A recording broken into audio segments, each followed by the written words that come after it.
Well, first of all, before we get to April 5th, we need to get to April 1st, which Right. is the special elections in Florida, congressional Yep. districts, 1st and 6th district.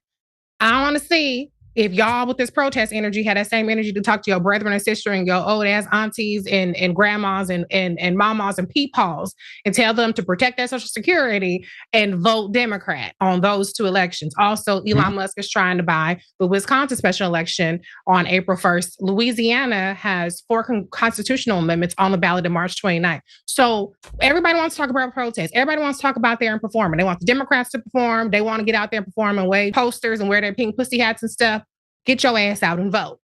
When we have the election results, then that will tell you if it's even worth it. Because if all we're going to do is yell and scream and perform and not get to the heart of things, which is we need electoral power in the local, state, and federal level, then we just out here hollering at each other. We're not moving the needle. So that's that in terms of that. I think if people do want to protest, more power to you, but people should absolutely look into resources like the ACLU and make sure that you are prepared for these protests because we're in a different era now. The Donald Trump era is no more First Amendment, okay? Right. And we don't know what people have up their sleeves. We saw an executive order today come out with basically Donald Trump trying to take over DC.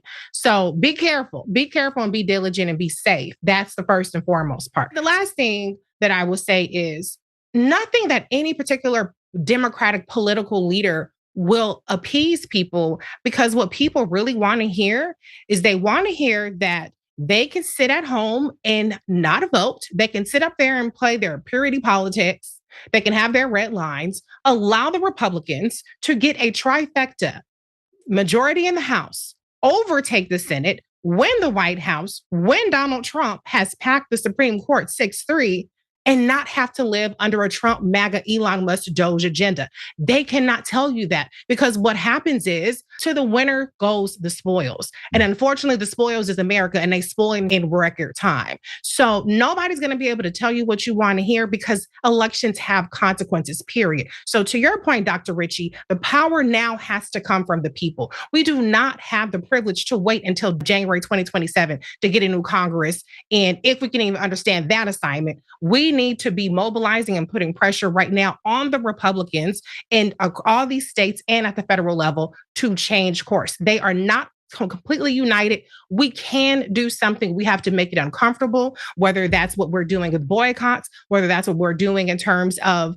making calls, 5 calls a day, or whether that's what we're doing, showing up at the ballot box, flipping some seats, making them pull back Elise Stefanik's nomination and protest. And let's have an all of the above approach. Yeah, that's right. And all politics is local, as we say.